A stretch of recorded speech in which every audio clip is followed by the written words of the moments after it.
All right, let's talk a little bit about training camp. I was going to talk Kittle and Kelsey, but I also still have a lot to do tonight before I start work again tomorrow morning with unpacking and getting the house ready. So I'm just going to get into training camp, which is right around the corner. Right around the corner. And I'm excited. So I'm going to training camp with Coach. Coach and I have got a hotel room. We're going to be there for 4 days. Well, we're going to be there for a week, but we're going to actually be at training camp for 4 days. It's just the way that it fell. So show up on a Saturday. They don't have practice Saturday. They don't have practice Sunday, which sucks. They have practice Monday, Tuesday. No practice Wednesday, I think. Or Monday, Tuesday, Wednesday. No practice Thursday, and then practice Friday, and then I fly out Saturday morning. So I'm only going to be able to take in 4 practices, but there's a lot to look for. So you guys, you're the audience. You tell me what you want to hear. No, it doesn't have to be now, but think about it over the next couple weeks. I want to see your comments here. I want to see your comments in the videos that are cut up, the videos that you are watching on tape delay. Just post your comments. Like, what do you want reported on in training camp? Like, the channel is for you. It's your channel, right? Like, I run it. I'm the guy on the other side of the camera. I get that. But when I go to training camp, especially, it's your time because not everybody is able to make it. So for those 4 days that I'm there, what do you want to see? I need to hear that from all of you because I need to know what is most important to you. What do you want covered? Now, I'm going to cover it how I want to cover it. And I'm going to do my best to cover it. And Coach is going to be there with me. And so we're definitely going to bounce ideas off of each other. And we're going to be looking at different things and communicating and trying to give the best coverage possible. But what is important to you? So I would love to hear all of that from all of you. But here's the things just off rip that I'm thinking about. 2 weeks out, less than 2 weeks out, actually. These are the things that I'm going to be looking for off the top of my head. D-line depth. How does it look? How do players like Drake Jackson look who really, dude, you got to cash in. It's now. You got to make this happen. Definitely have to cash in. I want to know, what does it look like without Eric Armstead? I mean, Eric Armstead's been here for a long time. Hell of a player. I get it. A lot of people think he was overpaid, but one thing we can't really argue is that he's a good player. Very good player. Well, he's no longer on this team.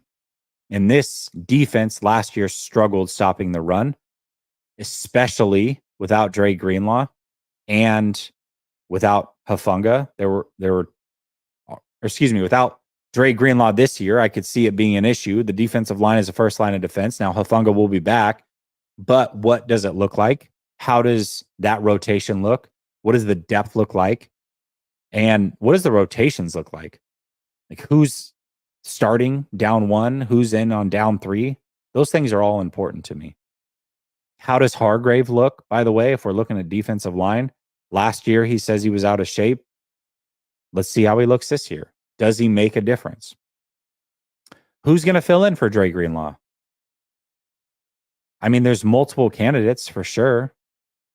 I mean, obviously, they went and signed Devondre Campbell. You've got the 2 second-year linebackers there that are going to be competing. Like, who's going to fill in for Dre Greenlaw? And not only that, once we decide who the best player is to fill in, how big of a drop-off is it? I don't think anybody expects that it's going to be on par with Dre Greenlaw. Maybe it is. Maybe they'll get lucky. Maybe it's an Azeez Al-Shaair situation where it's like almost just as good. But I think most of us expect a bit of a drop-off. But how big is that drop-off before he's able to come back? I mentioned Talanoa Hufanga. He's coming back from an injury. What does it look like for him? He's always the first guy out. I imagine that's going to be the same every day at practice. But is he flying around? Is he making the plays? Does he look just as quick as he did? I'm curious. How has he recovered from the ACL injury? I want to know what that looks like. Brandon Ayuk, obviously. I mean, this one's low-hanging fruit. We've talked about him all offseason. Is he going to be there? Whether he's paid or not, is it a hold in? Is he just going to flat practice? Is he going to hold out? What does that situation look like, assuming he's not paid by the time that training camp is here? I'm curious to see what that looks like. And if he is there, what kind of shape is he in? Is he last year? He was the best player on the field almost every practice.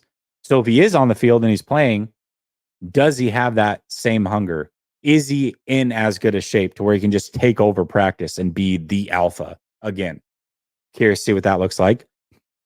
Offensive line rotation.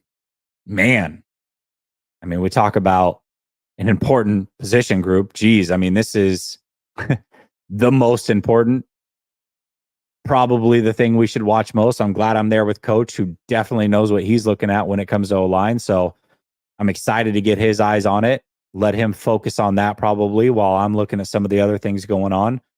And then we'll talk about it every day after the show, or excuse me, after practice when we do a show. But what is the rotation there? Who's starting at right guard? Who's starting at center? Is there a real competition? How good is the depth? And if it is the same starting offensive line, is it better? Does it actually look better? That battle between the defensive line and the offensive line is going to be, for me, the most notable thing to watch, because I think both lines are extremely important to pay attention to during training camp. Obviously, the rookies, we got to talk about them. I mean, is Garindo as explosive as he tests, or is he hesitant? Is he just not that good? What does it look like for him? First round pick, Ricky Pearsall, especially if Ayuk's not going to be there. Man, we're going to see a lot of Ricky Pearsall. That's exciting. How does he look, right? How does he look against number one corners? I imagine that he's going to have an acrobatic catch or two, and it's probably going to get people on their feet. And I think it's going to be the top. I will almost guarantee that at some point during training camp, Ricky Pearsall is going to make a super acrobatic catch, and it's going to be the talk of the day. It's going to be posted all over social media. Everybody's going to be talking about it. I think that's going to happen. He's really good at acrobatic catches. I think that's probably going to happen. But more importantly, like, you can splash, but if you look horrible the rest of the time, that's not great. So does he play in and play out? Does he look really, really good? What does that look like? Where is he struggling? Where is he improving day in and day out? Not just him, but all the rookies. But being the first pick overall, especially if Ayuk's not there, it's going to be a big deal. And then the running back position. What does it look like behind CMC? I mean, obviously, the 49ers have arguably the best running back in the NFL. We know who's starting, but who's there behind him? Who's the second running back? What does the competition look like? I mentioned Garindo briefly when I was talking about Pearsall and the other rookies, but there's multiple rookie running backs. We always talk about Mitchell. You know, there were times where he didn't look that explosive. JP Mason, I'll say last year, the biggest gripe that I could say that I had with him is that he clearly didn't know what routes he was supposed to run in the passing game. Does he look more polished this offseason? Does he have a better grasp of the playbook? What does it look like from him? I'm curious. That running back position, you know, maybe CMC misses a game or two. What does it look like behind him? I think that running back position is super important this year.